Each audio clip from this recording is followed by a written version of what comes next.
Growing up in the 80s on that old farm, we sure knew how to eat. Mama's cooking was something else. A platter of meat, a pair of veggies, a side of bread. It was a ritual, one that happened thrice a day. The clucking of the chickens, the aroma of freshly baked bread.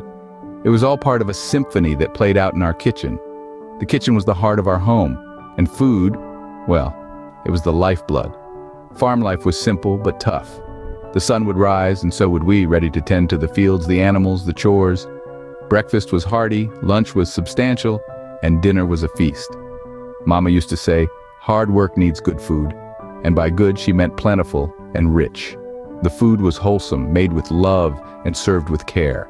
It was more than just nourishment. It was a celebration of our hard work, our unity as a family, our life on the farm. And in that celebration, a relationship with food was formed. A relationship that was as comforting as it was complicated. The farm was my world, and food was my compass. It guided me through the seasons, through the good days and the bad, through the highs and the lows. It was my solace in times of stress, my reward for a job well done, my companion in moments of solitude. But as the years rolled by, something started to change. The food that once brought joy began to bring discomfort. The meals that once fueled my day began to weigh me down. And the relationship that was once built on love began to strain under the pressure of health issues. Mama didn't know it then, but she was setting the stage for my lifelong relationship with food. A relationship that would take me on a journey from the farm to fitness, from sickness to health, from despair to hope. A journey that would transform my life in ways I could never have imagined. By the time I hit 49, the weight wasn't just from years on the farm. I was burdened by constant sickness. My body felt heavy, not just from the extra pounds, but from the weight of ill health. It was as if each passing day added another stone to my load. I was no longer the spry, energetic kid from the farm. My youthful energy had been replaced with lethargy, fatigue, and a constant nagging discomfort. It was a struggle to get out of bed in the morning, not because I worked the fields till sundown, but because my body was in a constant state of rebellion. It seemed to protest against every move I made. The joints ached, the heart pounded, and the breath came in short, laborious gasps. My health issues didn't just affect me physically. It started to seep into my work, my relationships, and my mental well-being. I was a foreman at a local construction company. It was a job I took pride in. But as my health deteriorated, so did my performance. It was harder to keep up with the younger guys, harder to focus, harder to push through the pain and fatigue. Eventually, it cost me my job. I was unemployed, unhealthy, and unhappy. My life was spiraling out of control. And it felt like I was just a spectator, watching helplessly as everything I loved slipped away. The farm was still there, but I was too sick to work, too tired to enjoy it. I felt lost, adrift in a sea of despair and hopelessness. But this story isn't about defeat. It's about resilience, change, and the power of the human spirit. I didn't know it then, but my life was about to take a dramatic turn. The lowest point in my life was also the start of my journey towards health and happiness. Lost my job, lost my way, and then came the moment that changed everything. I started fasting, and y'all wouldn't believe the difference. It all began with a simple decision to take control, to be the master of my own health. You see, I had been eating 3 square meals a day just as Mama had taught me. But as the years rolled on, I realized that this routine wasn't serving me anymore. It was time to shake things up. And so, I stepped into the world of fasting. It was like stepping into the unknown. I won't lie and say it was easy. Those first few days were tough. The hunger pangs, the cravings, the questions swirling in my mind. Can I really do this? Is this right for me? What in the world have I gotten myself into? But I held on because I knew I had to. I had to reclaim my health. I had to rewrite my story. And so, day by day as I navigated this new path, I started noticing changes. Small changes at first, but they were signs that something was shifting. My energy levels started to soar. I was no longer dragging myself out of bed in the morning. Instead, I was waking up refreshed, ready to embrace a new day. I was no longer reaching for that mid-afternoon pick-me-up. Instead, I was sailing through my days with an energy I hadn't felt in years. And then there was the clarity. The mental fog that had been my constant companion began to lift. I could think clearly, focus better, make decisions more confidently. I had a sharpness, a lucidity that I hadn't experienced in a long time. And my skin, oh, my skin. It began to glow, to radiate a healthiness that no amount of skincare products had ever achieved. My eyes were brighter, my hair shinier. I was looking and feeling better than I had in years. Brain fog cleared up, sleep like a baby, and my skin never looked better.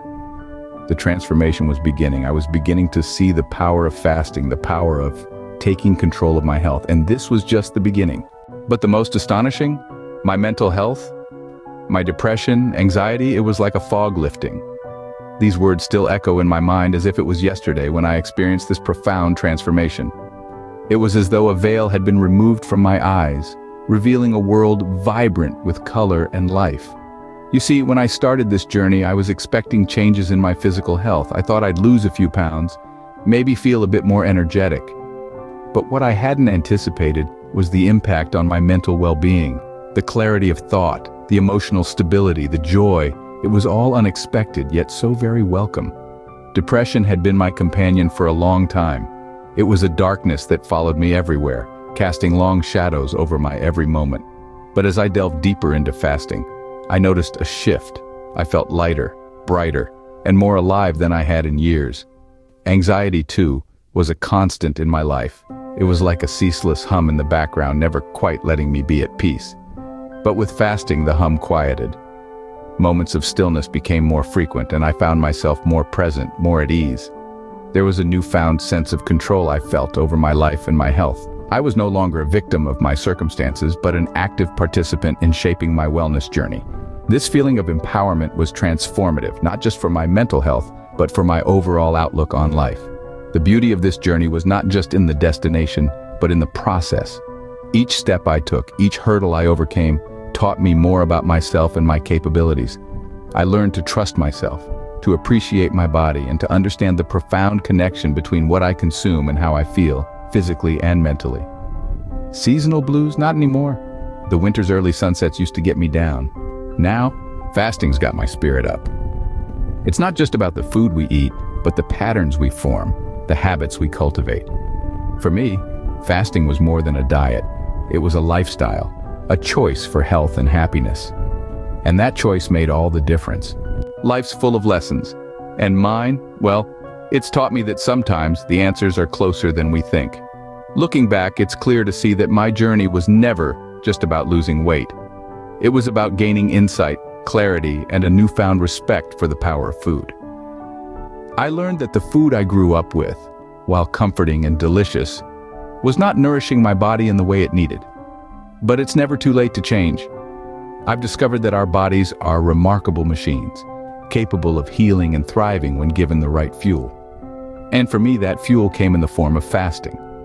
It was a challenge, no doubt, but the rewards far outweighed the sacrifices.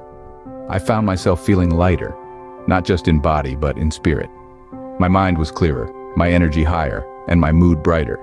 This journey has also taught me the importance of patience. Real, lasting change doesn't happen overnight.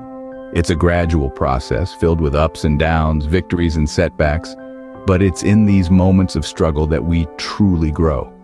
With each hurdle I overcame, I felt stronger, more confident, and more in control of my health.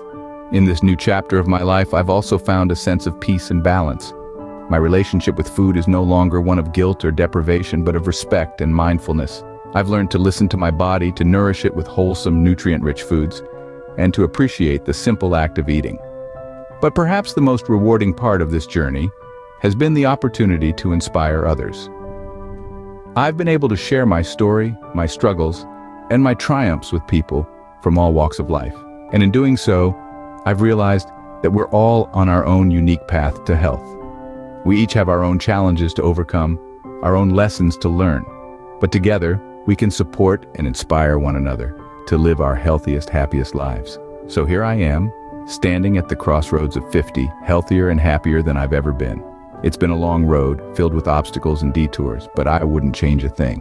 Each step, each stumble, each triumph has brought me to where I am today, living a life of health, balance, and joy. So what's next for me? Well, I plan to continue on this path of wellness, exploring new ways to nourish my body and mind. I'll keep sharing my story in hopes of inspiring others to take control of their health. I'll keep learning, growing, and evolving, because this journey is far from over. To anyone listening, if you're struggling, remember, change is possible. And sometimes the remedy's as simple as rethinking what's on your plate.